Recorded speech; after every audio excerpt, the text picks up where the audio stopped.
This podcast is brought to you by Gorillaware, Malta.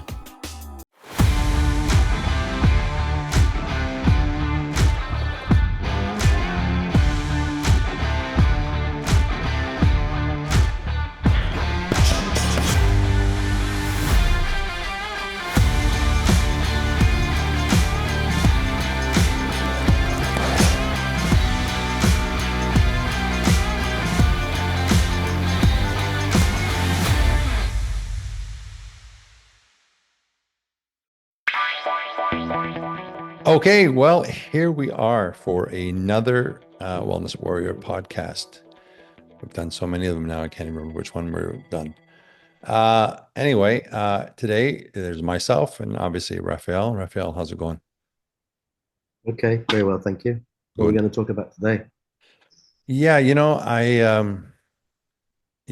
thought about the topics, and there's just so many things to discuss. And I think all of them are relevant. But obviously in my own business, where I'm dealing with people all of the time, one of the things that really crops up a lot in my mind is, and when listening to people speak to me, is, not just the health or the lack thereof of their physical self and such, but more importantly, their mental health. And what I mean by mental health is just sort of how they're managing with their confidence, their self-esteem, the lack thereof, anxiety, nervousness, this brain fog, the depression, and all the things that sort of lead people into my office. Like people come in a lot because they say they're here to lose weight, and you get into that conversation a bit like, well, what do you mean lose weight? What is it that you want? And, ultimately it comes back to they want to be healthy and so on and so forth, which obviously is key. But then you listen to the history of their life and, when they were younger, they were they were thin, and they were active and they were playing and, this is like when they were children, and then of course, they went to school or they went to university and they stopped having time for themselves and they got a boyfriend or a girlfriend or whatever the case would be. They got Wasn't marriage, they had children, and next thing you know, they're looking at themselves at 40 years old and they don't even know who they are and how they even got to where they got. They don't recognize themselves at all. And it's sort of like, kind of there's a driving lot of like, layers, a lot of layers there, aren't there? And yeah, so, and people that cannot see the details that are hidden in those layers. That's what creates the end result, call it anxiety or whatever.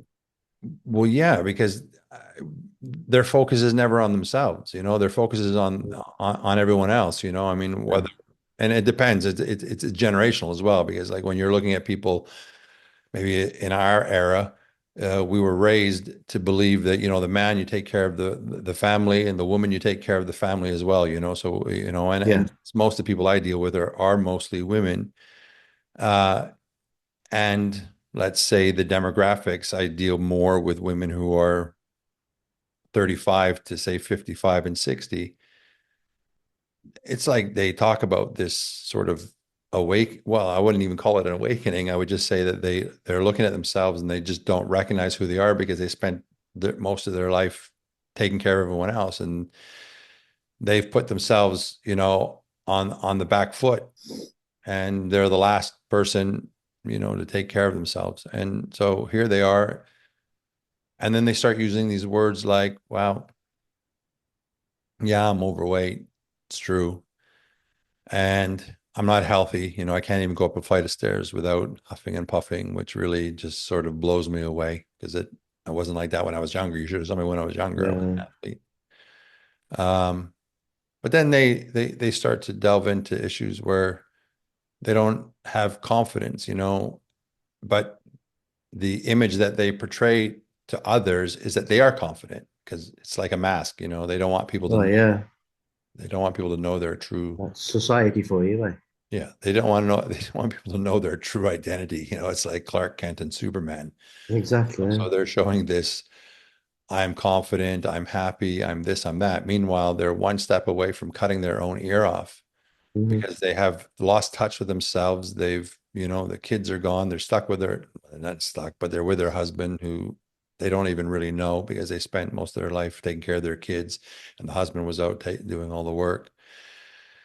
And not to say that in this time both parents are working, but they're just with Yeah. themselves and they're not happy, and they're looking for a fix to be happy, to Mm. feel good again, to feel good, period. If they ever really felt good at all, because they were sort of seemed to have been gone from being a young adolescent, and then immediately they got into a relationship, then they got married, then they had a kid, and then that was it, just like life super highway.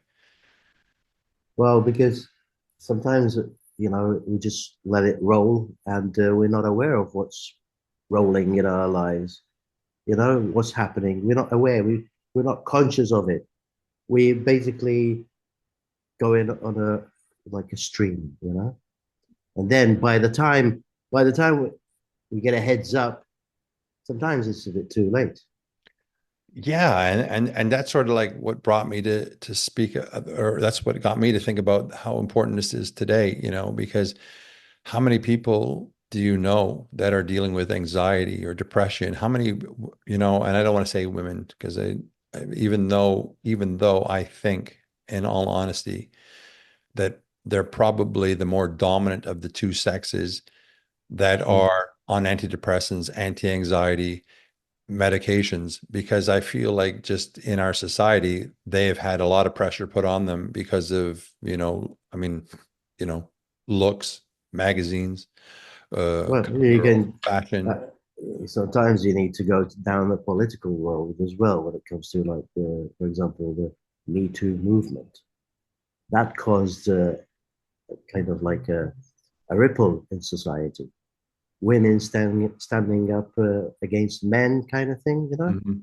So they want to, like, challenge men. So therefore, they're taking more on their plate, basically. And there are things that men can do, women can do, and sometimes you can't cross it over. So, you know, Yeah, yeah, okay. I get, yeah, that that's a subject. I'm not sure that I don't know with that one there's any real winners because there's just no, there isn't. There isn't. no, there isn't, because it's just so convoluted and But that's the problem we have in society today as well. Like, for example, if women wanted to go out to work, okay, they had the right to go out to work. They're playing the role of men. So they've taken a lot of weights in the field of working, earning money, basically. So it's created competition between men and women.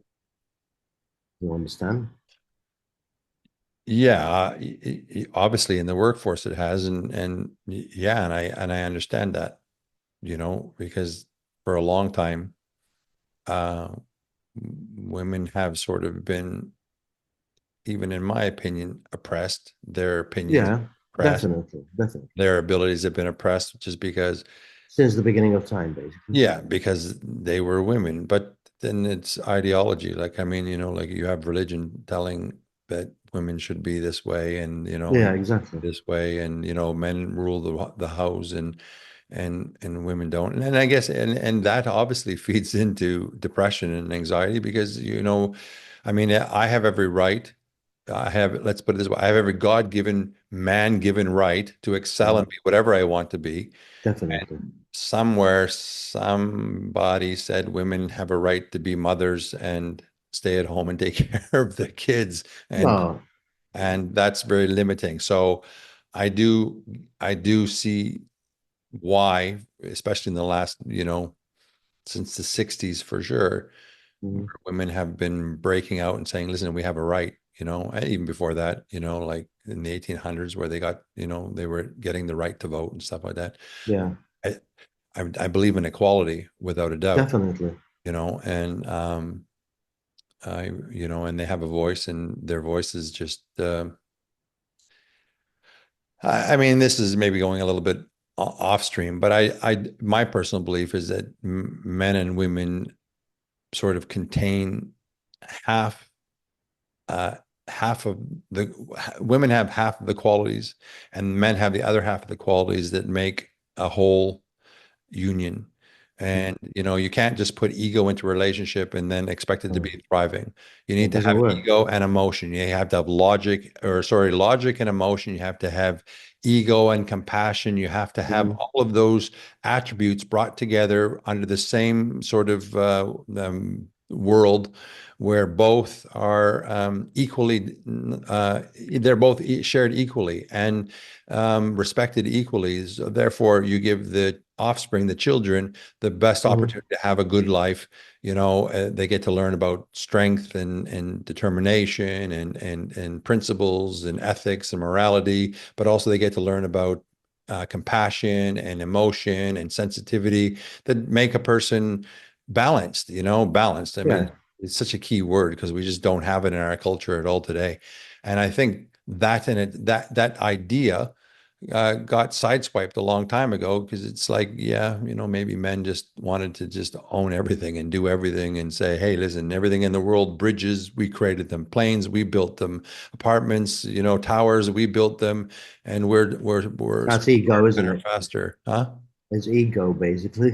Yeah, no, yeah, and I think so. So, I mean, there is that aspect for sure, and if you, I can't speak for a woman, but if No, imagining if you're a woman sitting at home in that kind of an environment and you've spent 20 years to raise the kids, they're now leaving, you've made your husband's meals or, you've done everything in the home to make everyone happy and whatever. Now the kids are gone. It's just you and your husband's still out there working. And you yeah. take a good look at yourself in the mirror and say, who am I? I used to have a dream. I Because remember they've I had a dream a given long time themselves ago. away. Sorry. They've given themselves away too much. Yeah, They've, yeah, there's no time for themselves, basically. yeah.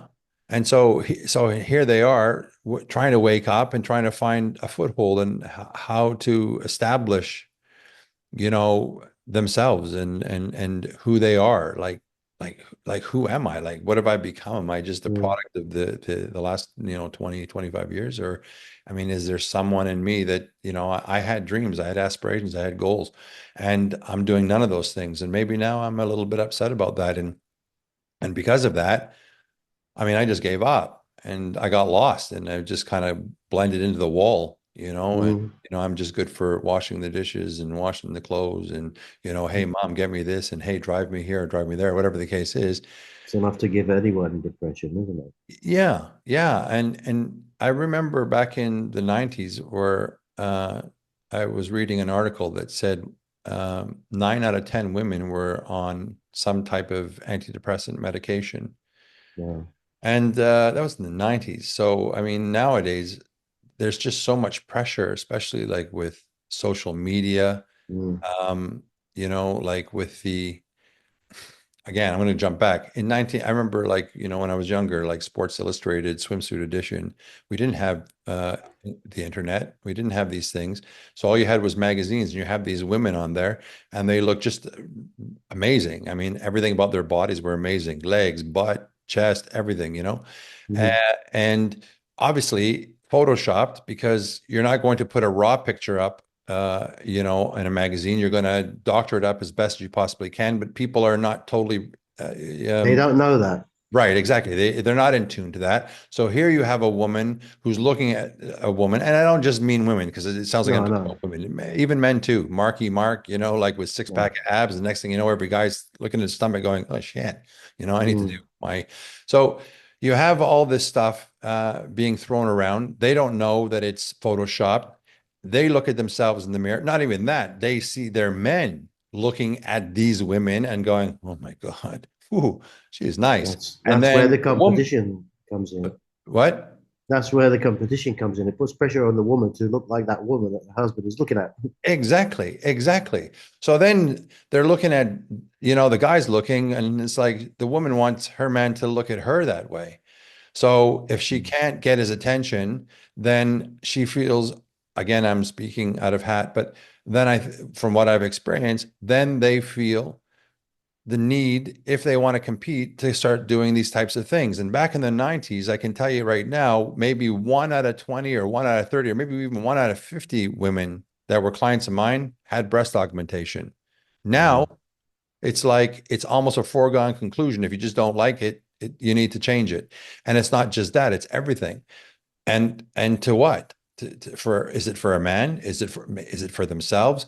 It's just got so convoluted, that um, it doesn't change who the person is on the inside. So I don't care what cosmetic surgery you do, if you're not feeling good about Well, that's yourself, it. you don't have self-love and self-respect and feel good, and then you have this amazing body on the outside, which could be cosmetically designed, and then you still look at yourself in the mirror and you're still unhappy, then you say to yourself, what the is wrong with me? I have what everyone's telling me I look amazing and I still don't feel good. I still don't have confidence.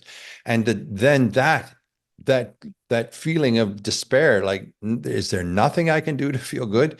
Is there nothing I can do to feel worthy?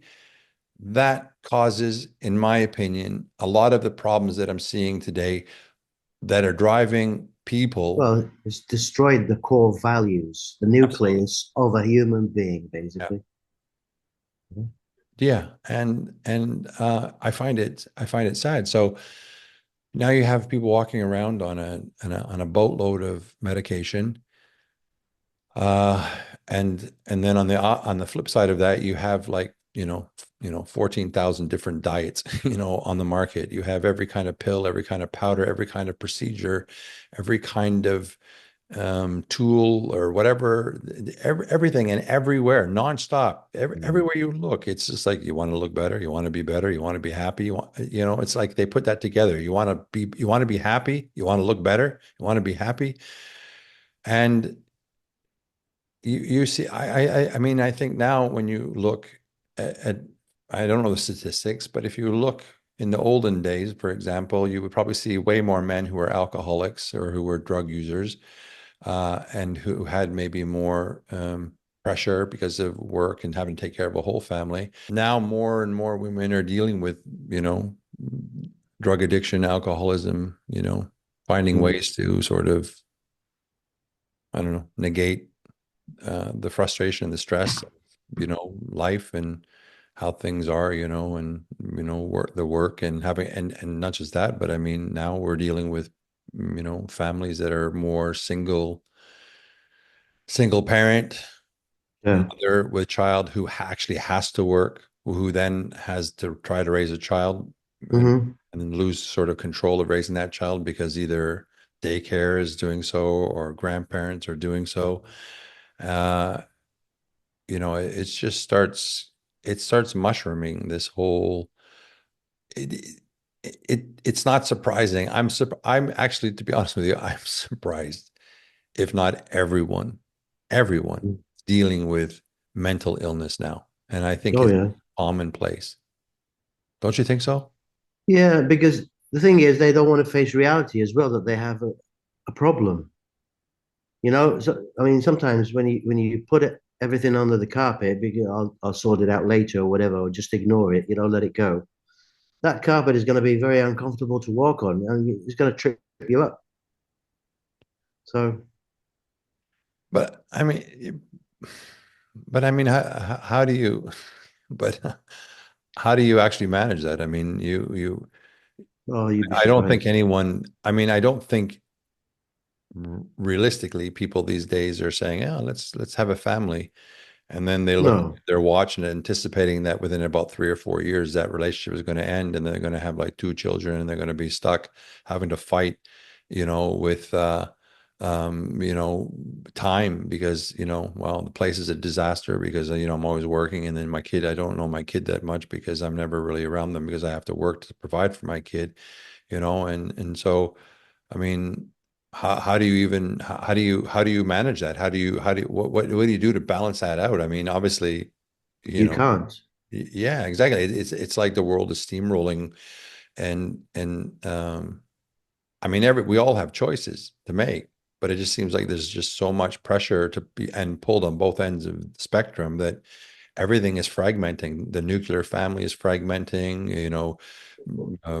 the faith is fragmenting, our society is fragmenting. There's just so much, it seems like there's so much confusion. There's no boundaries, to anything. I mean, you can do whatever you want, be who you want. I identify as a cat. That's okay. Um, you know, um, Well, we've come to the point where the bubble's going to burst because you can't really do anything about it, you know? yeah, it does it. It seems like that, and it's very discouraging. You And can be optimistic as much as you want, but it's what's available to you, the tools that are available to you that you can actually access. yeah, yeah, it's true. And so, I mean, I don't have the answers. I'm not a psychologist. I mean, I, Mm. I like to, I won't say I like to play one, but when it comes to my work, I mean, a psychologist to me is someone who lends an ear and who is relatable and who can understand what you're going through and maybe provide some sort of insight or knowledge. So in that case, I like it, but I'm not obviously a Yeah. certified Well, psychologist. it's part of the human communication, isn't it? It's analyzing basically that individual and the problems that they've been through. That's what you do basically. Yeah, I think it takes an empathetic person to Mm. actually care to listen to people because it's so like, I can leave my house, spend 5 minutes going down the street, and literally get out of my car 5 times and have a fight with someone because it's Mm. like everyone's so angry. People are cutting you off, doing this, doing that. So it's like there's so much frustration going on out there, and empathy is seems to be going away. So, and seems to be going away. So, when I speak to people in my own office, I'm trying to listen to them from a deeper perspective, from, okay, here we are. I'm 40 years old. I don't know who I am. I had dreams. I seem to have lost those dreams. I don't know what path I'm on, and it's too late to recapture the dream because I'm too old. What is my purpose? What is the point? Mhm. And and then like I said, then okay, so what are the circumstances? Are you taking any? Are you on anything? You're taking any drugs? I'm on antidepressants for this, anti-anxiety for that. This and this and that. And for me, then I try to find some sort of an answer, and I don't have the answer, but what I believe always is a good answer is to help people start to develop or look within themselves to find their own personal power, whatever power that they had when they were young, whatever dreams that they had when they were young. It came from a spirit, their soul, something that they themselves wanted, and they need to go back to find that. And I want to try to help people bring that to the surface so that they can start to see that there is hope, there is life after all the dysfunction that seems to be going on. There is a chance to recapture the dream in essence, but to create a new dream and to Well, because taking drugs like antidepressants, you're only masking the problem even more, the issues. You're not solving anything basically. yeah, yeah, yeah, yeah, like everything in this world is that Mm. what that's isn't that what the phone does? Yeah. Isn't that what TV does? Isn't that what movies do? Isn't it's all like a distraction to keep you distracted. I mean, okay, I'm getting off tangent here, but why would you pay a footballer 30 million a year to play football? Well, because of the power that they have to distract everyone from the reality of Yeah. life, and you make them a fanatic. You make them a fan. So the fan that Ronaldo has, I don't know what he's got, probably 1 billion followers. So those are fans, and those fans, while they're thinking about him and what he's doing, and oh my God, I'm so excited by this guy. You're not thinking about your own crappy survival and this stuff. You know what I mean? That's going on in That, life. So that's why they created these huge sports games to distract people from what's going on in yeah, reality. exactly. So I mean, I think the key. I mean, I don't know what your opinion is. I mean, you're obviously not in fitness. You have a whole different background, but your background is in media. So you've Mm. listened to many interviews. You've heard people tell stories left, right, and center. Mine is in fitness. And I do believe that if a person takes stock of themselves, accountability for themselves, takes responsibility for themselves, works at developing, unlocking the doors that they've kind of locked up. You know what I mean? Like, all those secrets, all those bad feelings, all the history. Introspection, They, sorry? introspection. You Yeah. know, They start to looking in the unlock all mirror. that stuff and start tearing down walls that they've been building up. Uh, It's very painful to actually look at yourself sometimes, oh, yeah, it's one of the hardest because things to do. because that's where the healing starts. If And you that's where the able, depre and by not doing so, that's where the depression starts as well, I Mhm, think, because they're not they're not getting in touch with themselves, and they're mhm, believing sort of the rhetoric and the lies that they've been telling themselves for all these years, mhm, you know? And so I think there's something very cathartic about, eating well, putting good foods into your body, and trying to do so, within the certain aisles of the grocery store that where there's no processed crap. So you're limiting the processed foods into your body because they're laced with, in my opinion, chemicals and GMO and all this kind of stuff. Going to the gym, releasing endorphins, feeling good, even though it might be a little bit difficult, doing personal inventory, looking at yourself in the mirror every day when you wake up, and looking at yourself for who you really are, mhm. looking at you and saying to yourself, positive affirmations rather than, oh, I'm fat, oh, I Oh look yeah. horrible, oh, my hair sucks, I need this, I don't have that. And instead, looking at yourself and just sort of reiterating the fact that you love yourself and that you respect yourself, which might be a lie to you in the beginning, but the more Mhm. you keep doing that, the more you'll probably start to realize that, oh my God, these are words that I really needed to hear. And from that, start, taking small steps to take control of what you can, because you can't control society, you can't control Mm, government, you can't control religion, you can't control your parents, you can't control even what you can't control nothing. If you mm. can even control yourself, you can control the choices that you make, but that doesn't mean you can control the outcome. And so I think it's important that, you know, to battle, if not to even if it's not even to win it, but just to battle it, Mm. battle depression and anxiety and lack of self-worth and confidence and all that, just to take small steps to do things, create routines, create structure that allows you to take small steps that you feel better about yourself.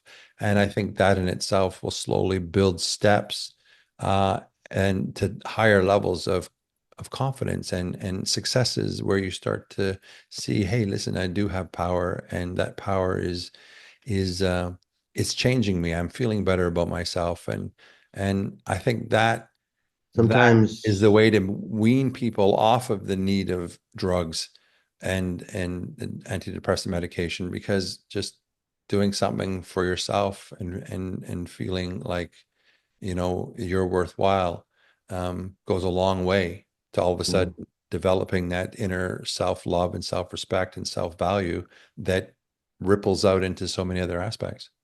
well, once people identify the problem, that they do have a problem, I think the other problem is that they don't know what to do about it. They don't know where to look for it. Hmm. Because yes, you can identify the fact that I've got issues. You know, what do I need to look for? Hmm. Because you need knowledge to be able to know what you're looking for. You need to understand the problem that you've got, basically. Yeah. Yeah, no, that's most definitely true. I I agree with what you were saying. I have a slight pet peeve, and the pet peeve is Okay. I hate, really, I hate when people say things, and it happens actually a lot in this country. I hate when people say, "My problem is," because it's like you're self-actualizing a problem. You've already succeeded at establishing that you have a problem. Therefore, Mhm. you're just going to live that out. I do like challenges. I do like the word issues. People can have issues and people can have challenges, but challenges can always be overcome if you do the work. When you tell when someone, I remember I had a woman in here and she had like a 12-year-old son.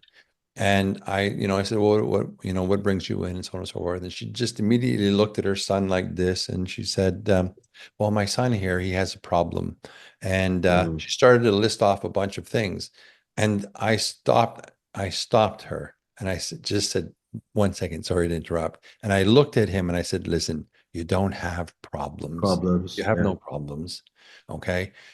You just have to learn some things. Everyone has, challenges to overcome. Mhm. But she had no problem in saying that, and no That's the qualms about it, culture. and not That's really the understanding the stuff that she was laying on this kid, because a kid is 12 years old who doesn't have really any understanding of, yeah, he can't articulate or explain what it is that he's going through. And his mother, who he trusts, he's all he's ever known, is telling him he has a yeah, problem. problem. Yeah. And that's That's going to make that, psychologically, it's damaging for the yeah, he's child. going to grow up that way. Mhm. And so, yeah, so anyway, I digress, but I'm not a fan of the word problem. I don't tell people that they have a problem. And every time someone says to me, I have a problem, I say, okay, well, just stop, stop, stop, stop. You don't Yeah. have a problem. You have Mm. a challenge in front of you. Life is challenging for everyone. I have adversities that I have to face. I have challenges. I have difficult moments. We all have those. And Yeah. for whatever reason they're there, um, it's no reason to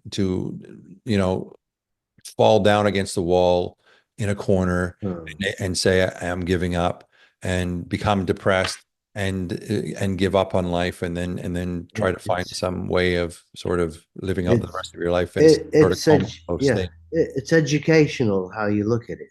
Yeah. The sad thing is there aren't a lot of people that are like you, basically. So you've got so many families in this society that they look at things as a problem. Mhm. Yeah. It's generational. Yeah. Yeah. Yeah. Yeah. Yeah. Which causes people to grow up with angst, Yeah, exactly. pressure, stress. I mean, Yeah. listen, this is a topic. I mean, maybe I shouldn't have started it because it just mushrooms out into such a huge amount of things. Oh yeah. I guess if I was to wrap it up, because I don't like to go on and on and on, but I think if I was to wrap it up, I'd say that, it's understandable that people have challenges in life, and Mhm. those challenges sometimes feel overwhelming and unbearable to handle and to manage. I think it helps if you have a support system, um, somebody who is sort of removed from your personal circumstances. I know it's nice to talk to siblings. I know it's nice to talk to parents and stuff, but they're biased and they have not only, some might say, no, no, no, there's no problem, there's no issues. Or they may say the opposite because they know you so well. So sometimes it's good to have someone on the outside, who can look at the scenario and maybe, as the saying goes, you can't always see the forest through the trees. So for your own self, Mhm. you see things 10 times worse than they really are. And someone on the outside might see it a little bit different, be able to provide some perspective and some ideas, especially if they have the ability to relate to you, and understand what you're going through, especially if they've gone through it themselves, which is always great. And to not give up and to not succumb to living a life where you're dependent on. I mean, there is a time, I'm sure, and a place for some people where they do need medication to maybe bring up the hormones because, they're super stressed out. Cortisol Mm. is sky high, serotonin levels are dropped, so they are not in a good place. And maybe, some people may need to get a little bit of support and help just to sort of balance those out, but Yeah. not to resign themselves to living that way for the rest of their life. Because I just think at that point, if you do that, then you're just living a shell of a life. You're just a half life, like a zombie, and you're going to Hmm. miss out on all the things. You miss out on the highs of life, and you miss out on the lows. And like you can't really enjoy the highs without the lows. So you want to be present. You want to live and enjoy it. So I just think that, first of all, people should just, if they need support, they should ask for it. I'm sure that there's places that they can, numbers that you can call, support system, support line. and friends and invoke, and also, to spend a bit of time just on yourself and whether it's meditation or going to the gym or doing something just for you, just getting yourself involved in what it is that you. Spend time in nature. Yeah, yeah, excellent. Yeah. Yeah, go for a nice long walk, somewhere by the sea, put your Mm. headphones on and just be present and be thankful for life and just walk the walk and walk forward. It's okay to struggle and to fall as long as We're you're, human. yeah, exactly. And it's okay And to that's what shapes us. That's what makes us stronger as well. exactly. And you don't need to be perfect. No. As long as you're 3 steps forward, 2 steps back, 3 steps forward, 2 steps back, one forward, one back. As long as you're moving forward. Moving. When you Yep. start sliding backwards and you feel like you're going down a slippery slope and you're Mm. losing control, before you do things like, whatever someone might do, drugs, alcohol, whatever, maybe at that point you need to reach out. So that's my thought on it. I don't know if there's any good points there for people, but it is my thought on it. I see it all the time. I'm seeing it every day, really, when I'm working with people. I see a lot of tears. I see a lot of fear, and I see a lot of Mm. people struggling. And it's just, in my opinion, the world is a beautiful place. It's what you make of it, and it's the perspective on what you look at it. And there's just so many great things out there that are they're all being blocked because of the stress and the pressure and the shit that we're going through. So Dream big. yeah, yeah, dream big. Yeah, I used to have a saying, a long time ago. I used to own a modeling agency, and the saying I had, the tagline for my company was, the quickest way to the stars, because I'm modeling is being a star. So the quickest way to the stars is to become one. That's the fastest Mm. way to the stars. Just see yourself as a star. See yourself as is great, and that's everyone has that in them, that quality to be great. Just Yeah. accept it, believe in it, and just go for it. And not see yourself as less than anybody else. Anyway, yeah. So that would be my thoughts. I'll give you the last comment, and then Well, I'll shut her down. well, there's just so much you can talk about, and it just leads to so many different roads. You know, mostly it's the environment you live in, society, things you have to face every day.